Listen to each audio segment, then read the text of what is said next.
O caminho, a verdade e a vida. Esse é o título da mensagem de hoje.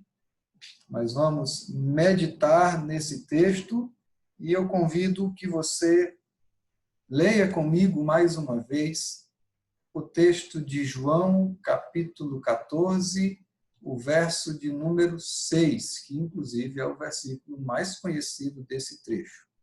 Respondeu Jesus: Eu sou o caminho, a verdade e a vida.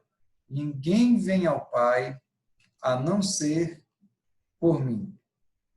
Nós estamos, aos domingos, caminhando pelo Evangelho de João, e no sermão da semana passada, nós vimos o nosso Salvador prevenir Pedro sobre a sua negação e ensinando, não só a Pedro, mas todos os 11 discípulos que lá estavam, que eles não deveriam estar curiosos demais pelas coisas que não haviam sido reveladas. Então, aprendemos que não devemos nos preocupar com aquilo que o Senhor não falou por meio das Escrituras Sagradas. Mas antes, devemos estar atentos para aprender os ensinamentos do grande Mestre, aquilo que ele nos ensinou e que precisamos viver de acordo com aquilo que ele nos ensinou, deixando de lado toda a curiosidade que é vã, deixando de lado todos os mistérios que não precisamos saber para glorificar ao nosso Senhor e ao nosso Criador.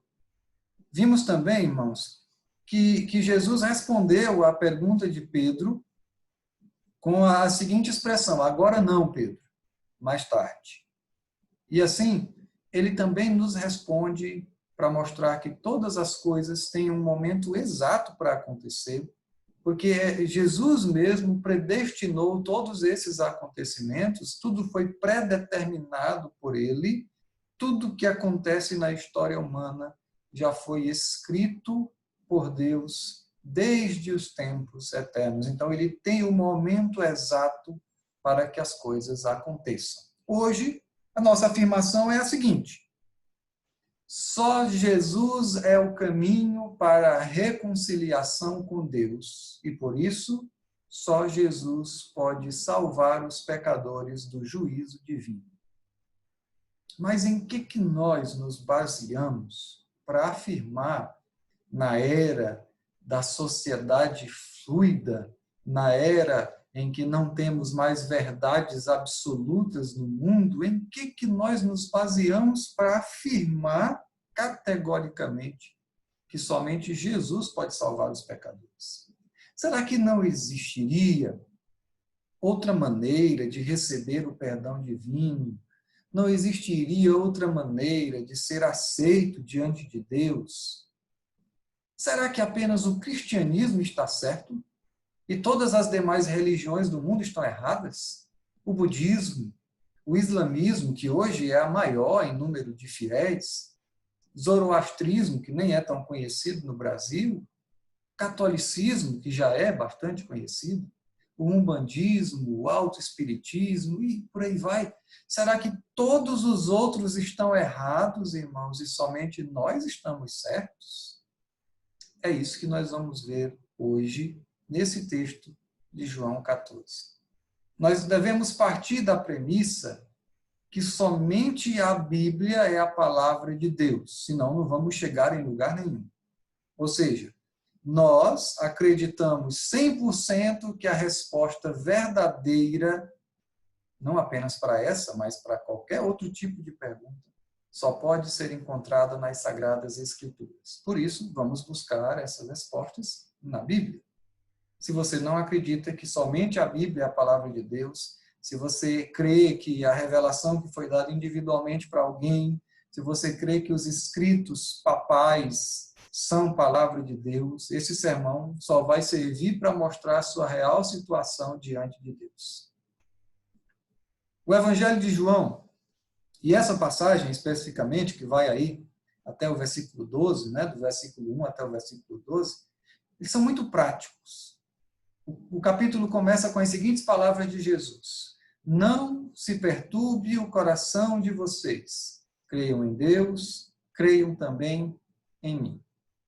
Cada pessoa aqui que está ouvindo essa mensagem hoje, pelo menos alguma vez na vida já sentiu essa perturbação de coração da qual Jesus está falando. É uma insegurança motivada pela falta de fé em Deus, motivada pela incredulidade. É a incredulidade que nos faz perguntar: será que só Jesus é o Salvador? Será que só Jesus é o caminho para a reconciliação com o Pai? Vamos entender nesse Evangelho de João, e é importante lembrarmos o propósito de João ao escrever esse Evangelho. Nesse momento em que vamos analisar essas palavras que são fortes de Jesus, que são diretas: eu sou o caminho, a verdade e a vida, ninguém pode vir ao Pai senão por mim. É importante lembrar aquilo que temos aprendido com essa série expositiva de João, o propósito de João. Lá no capítulo 20, mais adiante, no versículo 31, João vai dizer o seguinte: este evangelho foi escrito para que vocês creiam que Jesus é o Cristo, o Filho de Deus, e crendo tenham vida em seu nome. Esse é o objetivo de João. Ele escreveu o evangelho para que você, que está ouvindo aí da sua casa, creia que Jesus é o Filho de Deus e, crendo nele, você tenha vida.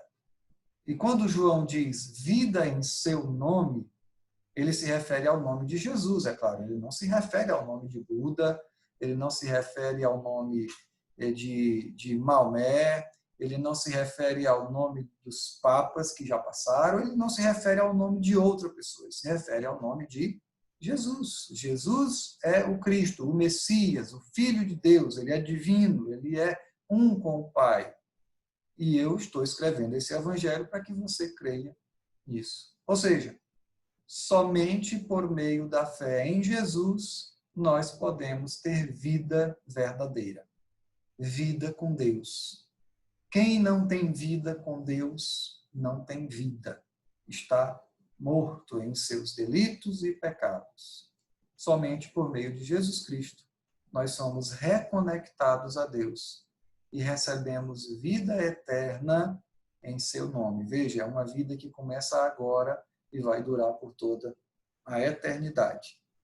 O que nós encontramos nesse evangelho, irmãos, é o Deus vivo, o Criador do mundo, presente entre nós, entre os humanos. Jesus é o Emanuel, Deus conosco. Em João, Deus está presente em nosso mundo por meio do Filho. João 1,3 diz que esse Filho que estava com Deus e era Deus no princípio, diz que todas as coisas foram feitas por intermédio dele, sem ele, nada do que existe teria sido feito. E pela graça, nós somos reconectados ao Pai somente por meio do ministério do Filho, e assim temos a vida eterna no Espírito, agora e para sempre. É por isso que Jesus pôde dizer: não fiquem perturbados, ou seja, não duvidem, creiam em mim e assim vocês terão a vida eterna. O restante desse texto, dos versículos 2 até o versículo 11, é uma confirmação dessa exortação de Jesus. Não fiquem perturbados, não duvidem, creiam. Por que nós não devemos duvidar, então? Por que devemos confiar somente em Jesus e em ninguém mais?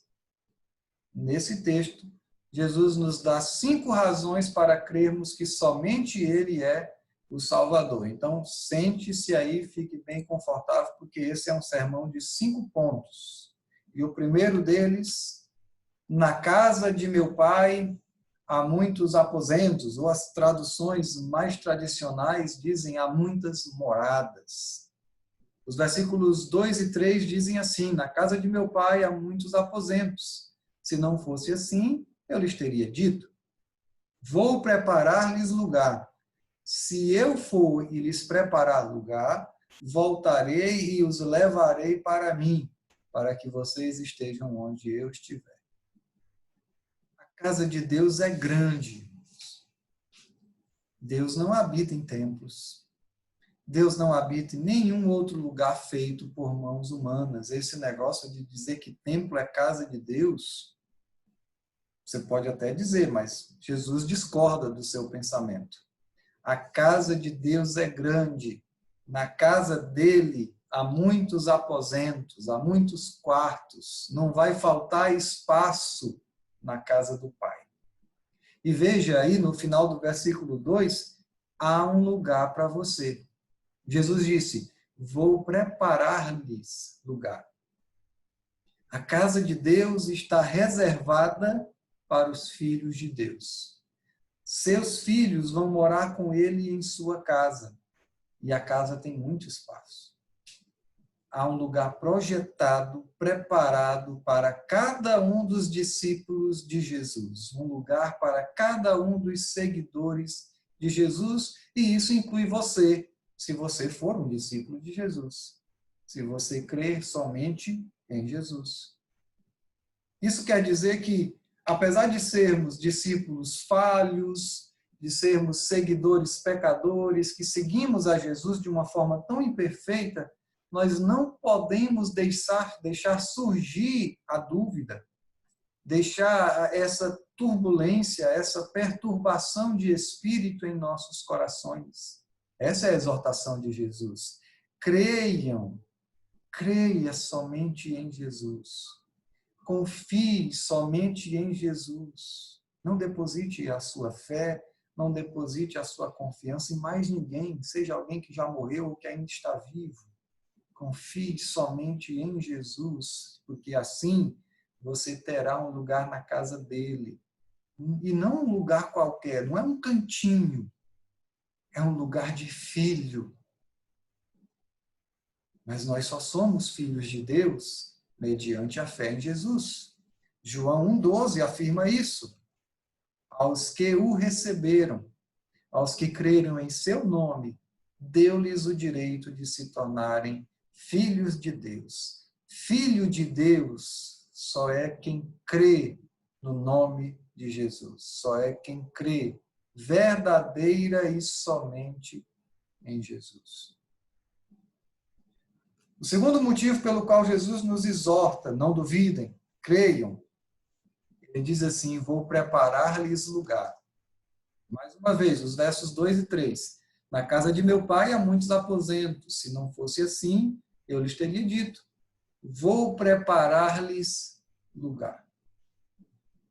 E se eu for e lhes preparar lugar, voltarei e os levarei para mim, para que vocês estejam onde eu estiver. Observe, por 2 vezes Jesus diz, vou preparar um lugar para vocês. O que isso quer dizer? O que isso significa? Será que significa que as coisas lá na casa do Pai estão desarrumadas? Foi preciso que Jesus fosse fazer uma faxina lá e preparar o lugar? Ou será que a comunhão com Deus está com algum tipo de defeito e precisa de alguma forma ser consertada? Um texto paralelo a esse que nos ajuda na interpretação do que Jesus está querendo dizer com vou preparar-lhes lugar é o texto de Mateus 25:34, onde Jesus disse que quando ele vier buscar a sua igreja, os eleitos ouvirão dele, venham benditos de meu Pai, recebam como herança o reino que lhes foi preparado desde a criação do mundo. Veja, foi preparado desde a criação do mundo. Então, será que isso quer dizer que o reino eterno está preparado desde a criação do mundo, mas a casa do Pai não está preparada? É claro que não é isso que Jesus está dizendo aqui. A casa de Deus não está desarrumada. Nem a comunhão com Deus precisa de algum tipo de conserto. Essa habitação perto de Deus já foi, na perspectiva divina, projetada e preparada para os pecadores remidos desde antes da criação do mundo, conforme diz o texto de Mateus. Então, você deve estar se perguntando, por que Jesus diz que vai preparar um lugar se o lugar já está preparado? e preparado desde antes da fundação do mundo.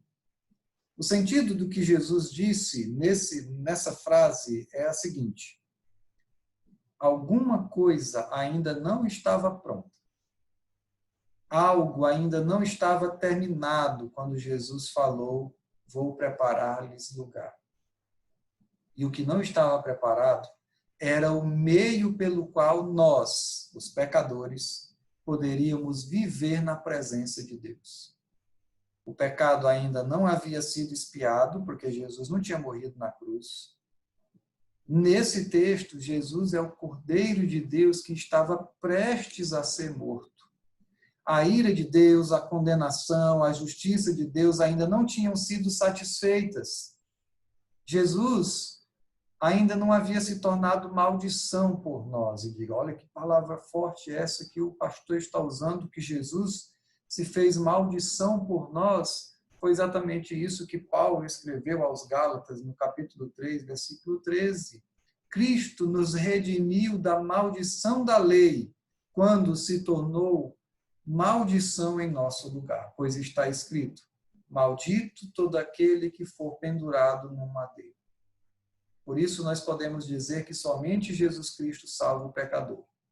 Ninguém mais. Porque somente Jesus Cristo suportou a nossa condenação. Somente Jesus Cristo se fez maldição por nós. Romanos 8:3 diz o seguinte: porque aquilo que a lei fora incapaz de fazer, por estar enfraquecida pela carne, Deus o fez, enviando o seu próprio Filho, à semelhança do homem pecador, como oferta pelo pecado. E assim condenou o pecado na carne. Foi Jesus quem suportou a ira do Pai. Isaías 53:10. Contudo, foi da vontade do Senhor esmagá-lo e fazê-lo sofrer. E embora o Senhor faça da vida dele uma oferta pela culpa, ele verá sua prole e prolongará seus dias. Quando Jesus disse que ia preparar um lugar para você, quando Jesus disse, vou preparar-lhes lugar, ele estava ensinando o seguinte: se eu não morrer na cruz, vocês não terão um lugar na casa do Pai. Se não for pelo sacrifício expiatório de Jesus, não há lugar para você na casa do Pai. É nesse sentido que ele diz, vou preparar-lhes lugar. Vou preparar um lugar para você agora. E é nesse sentido que sabemos que ele é o único capaz de nos salvar. Na morte de Cristo, a morte foi derrotada. Jesus foi o único que deu a sua vida e a retomou das garras da morte. E ele anunciou isso em João 10:18, quando disse: ninguém a tira de mim, mas eu a dou por minha espontânea vontade. Tenho autoridade para dá-la e para retomá-la. Quem mais na história humana, na história das religiões, morreu, deu a sua vida pelos outros e voltou? Só Jesus. Todo obstáculo entre nós e o Pai estava prestes a ser removido nos próximos 3 dias, quando Jesus disse isso. Isso iria acontecer com a sua morte e a sua ressurreição. Foi por isso que Jesus disse, vou preparar um lugar para você. Ele não disse no sentido de que a casa do Pai estava com defeito, que estava inacabado, que estava bagunçada, mas no sentido que o caminho, o meio para chegarmos lá, ainda não estava totalmente preparado. Jesus confirma isso nos versículos de 4-6, quando ele diz, vocês conhecem o caminho para onde vou. Disse-lhes Tomé, Senhor, não sabemos para onde vais, como então podemos saber o caminho? Respondeu Jesus, eu sou o caminho, a verdade e a vida. Ninguém vem ao Pai, a não ser por mim. Jesus não disse que era um caminho, uma verdade e uma vida. Ele disse, eu sou o único caminho, a única verdade, a única vida. E é categórico em dizer, ninguém, se não for por mim, ninguém vai ao Pai. Em outras palavras, vou preparar um lugar para vocês. Eu vou me tornar o meio pelo qual vocês chegam lá. Eu sou a verdade que vocês se apegam para chegar lá. Eu sou a vida eterna que vocês vão desfrutar quando chegarem lá. Por isso que ele é o caminho, a verdade e a vida. Quando Jesus disse, vou preparar um lugar para vocês, significa que somente ele abre o caminho. Porque somente ele é o caminho. Somente ele revela a verdade, porque somente ele é a verdade. E somente por meio dele temos vida, porque ele é essa vida.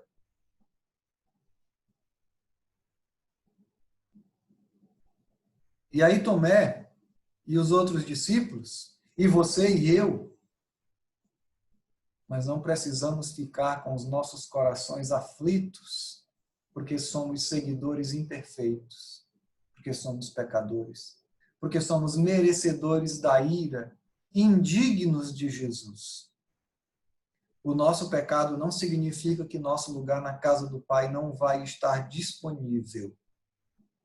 Porque Jesus, nesta mesma noite em que falava esse texto, iria comprar nosso perdão e iria se tornar o único caminho para o Pai. Não é pela sua vida, não é pelo que você fez, faz ou fará, é pelo que Jesus fez. Ele comprou com o próprio sangue, garantiu, ele assegurou a salvação certa para as suas ovelhas redimidas. Não é uma possibilidade de salvação. É salvação garantida por meio do sangue de Cristo para aqueles que são dele. Portanto, o seu coração, meu amigo, meu irmão, seu coração não precisa estar perturbado, não precisa estar incrédulo se você é uma ovelha de Jesus. Se você é um seguidor de Cristo, simplesmente creia nele. Confie exclusivamente nele, em quem você tem colocado a sua confiança. Abra os seus olhos.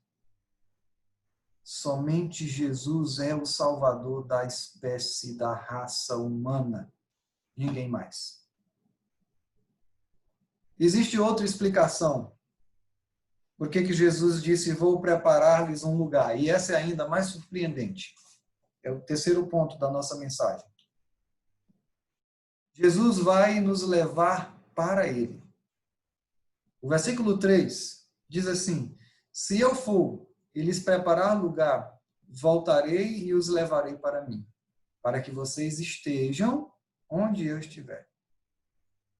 Eu creio que essa é uma das frases mais importantes dessa passagem.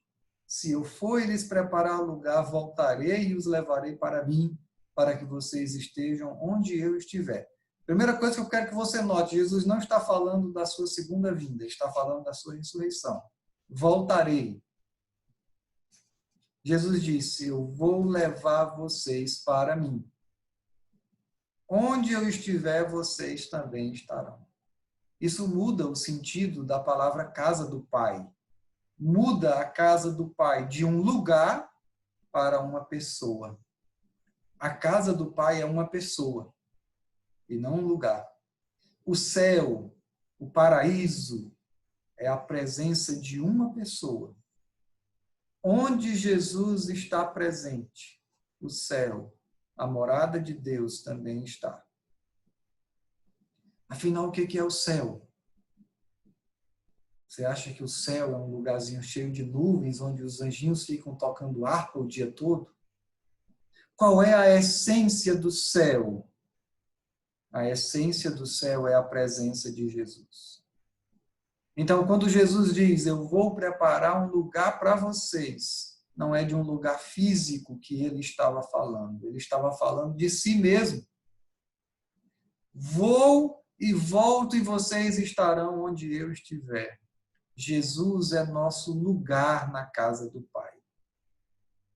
Ele estava se preparando para nos receber na salvação. Para isso, ele precisava morrer e precisava ressuscitar. Era preciso que ele fosse glorificado primeiro. Era preciso remover o nosso pecado para que nós pudéssemos ter paz com o Pai. Foi isso que Jesus fez na cruz do Monte da Caveira. E Paulo confirma isso em Romanos 5:1, quando diz: tendo sido, pois, justificados pela fé, temos paz com Deus por meio do nosso Senhor Jesus Cristo. A Bíblia diz que quando Jesus voltar a este mundo, nós estaremos com o Senhor para sempre. 1 Tessalonicenses 4:17.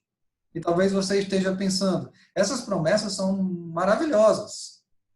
A promessa da parousia, da segunda volta de Jesus é fantástica, mas elas estão muito longe.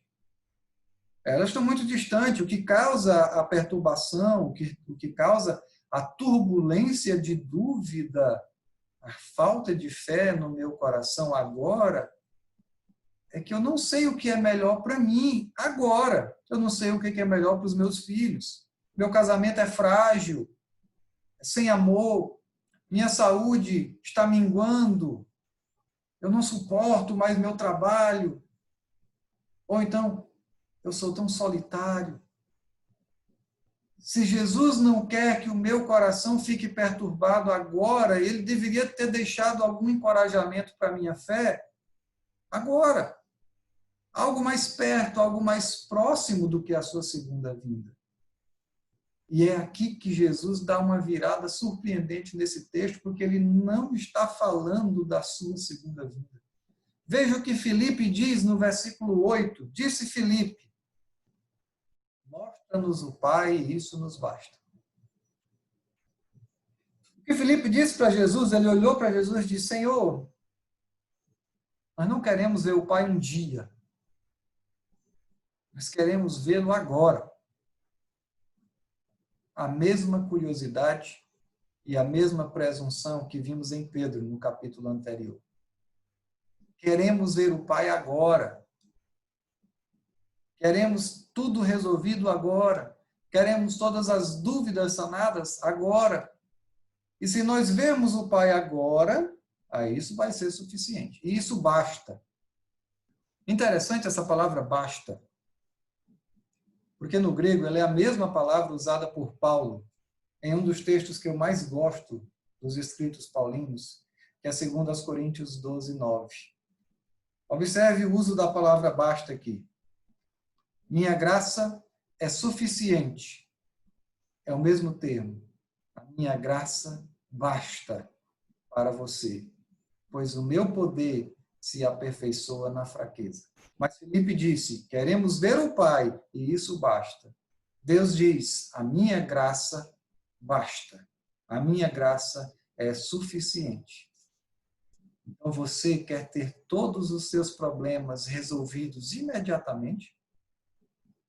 Quer viver deitado, esperando a segunda vinda do Senhor? Você diz que para ter certeza de que somente Jesus salva o pecador é preciso uma prova mais clara, uma prova mais contundente, mais concreta. Talvez você esteja esperando algum tipo de sinal do céu para crer em Jesus. Talvez você esteja dizendo, como Filipe, mostra-nos o Pai agora, e isso vai satisfazer o meu coração atribulado. E eu pergunto, você acha que Deus não está perto de você agora? Você acha que Deus está distante de você agora? E esse é o quarto argumento que Jesus nos apresenta para crermos que Ele é o único caminho, que Ele é o único Salvador. O Pai está com vocês agora. Versículos de 7 a 11 dizem assim: por 6 vezes Jesus diz praticamente a mesma coisa aqui nesse texto. Observe que ele e o Pai são um e que por isso a presença de Jesus é a presença do Pai. Ele diz assim: se vocês realmente me conhecessem, conheceriam também o meu Pai. Já agora vocês o conhecem e o têm visto. E aí Felipe retrucou: Senhor, mostra-nos o Pai, e isso nos basta.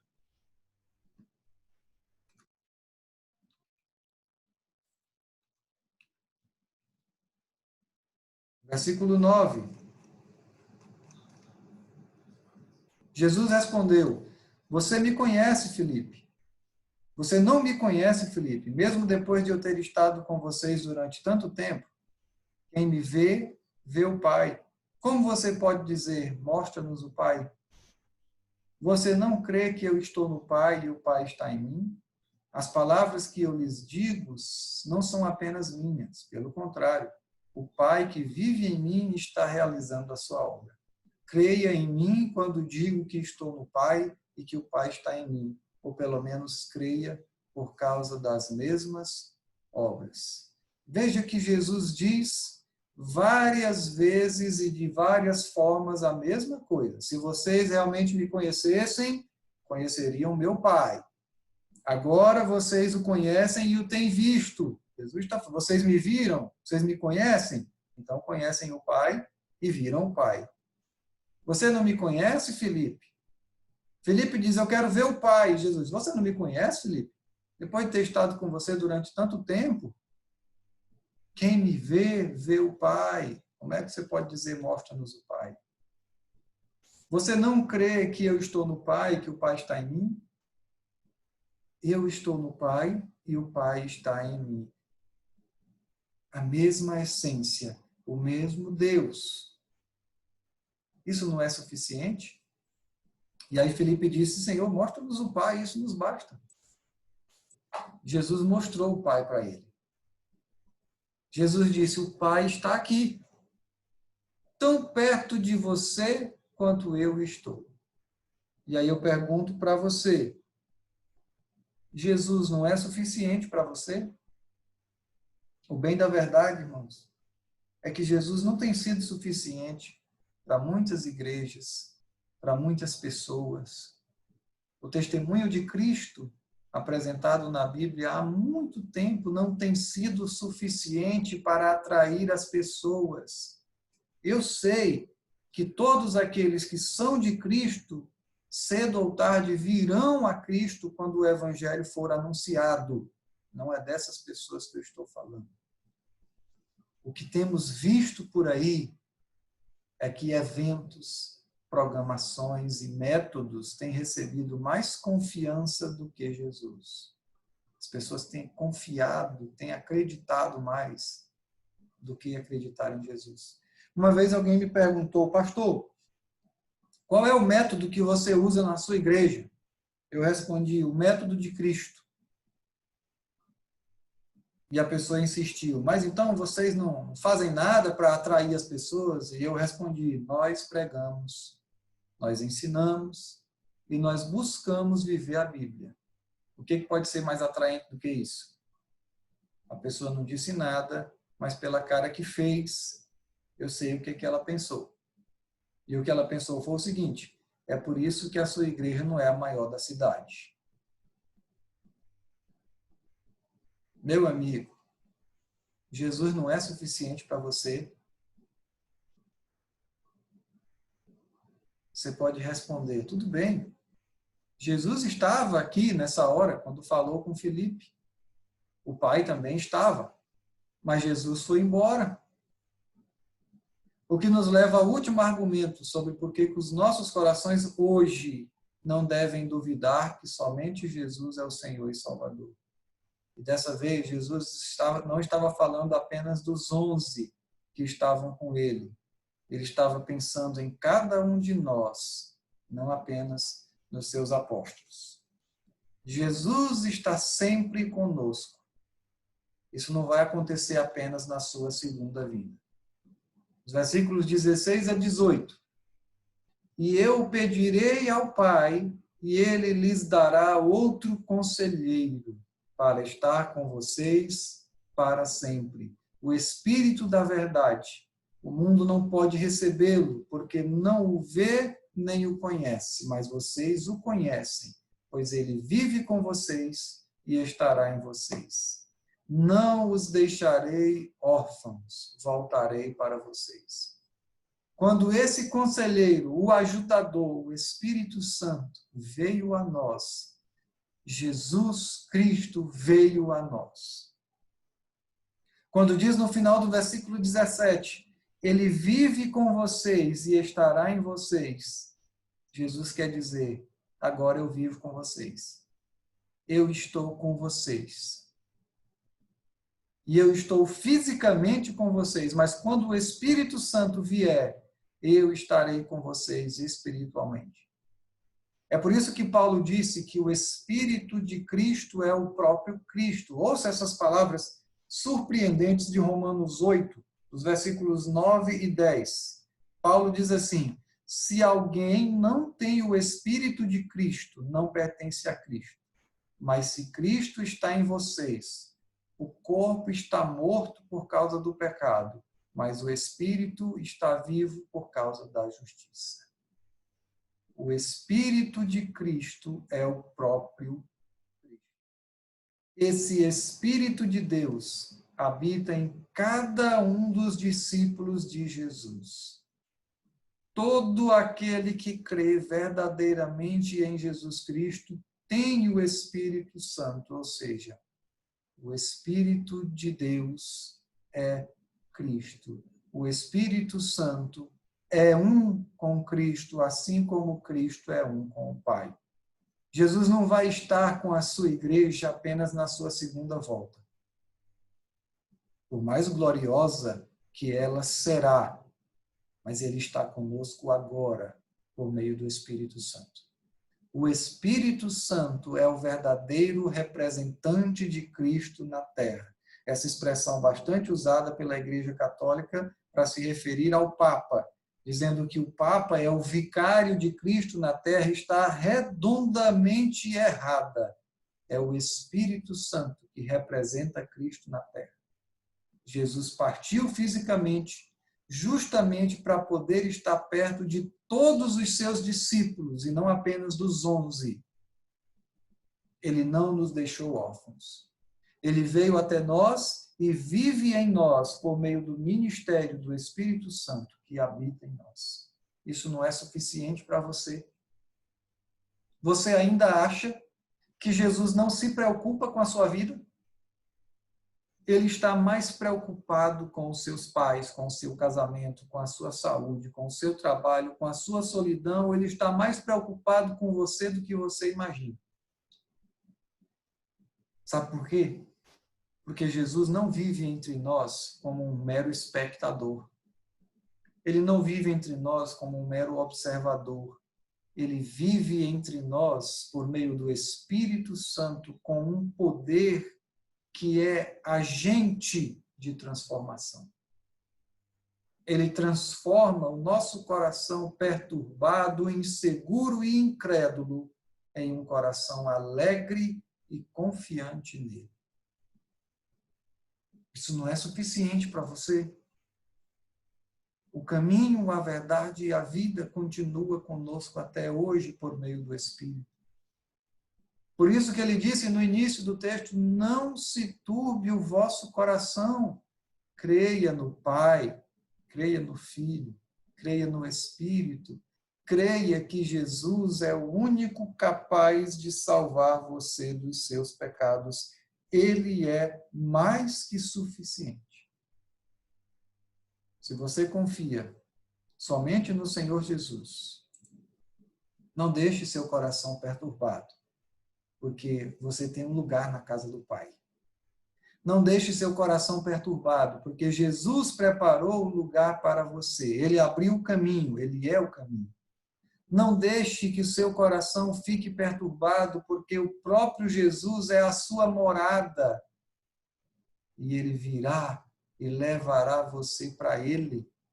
Não fique perturbado em seu coração, porque Jesus e o Pai são um, de modo que se você tem Jesus, você tem o Pai. Não deixe seu coração perturbado, porque Jesus veio no Espírito Santo. Ele está conosco.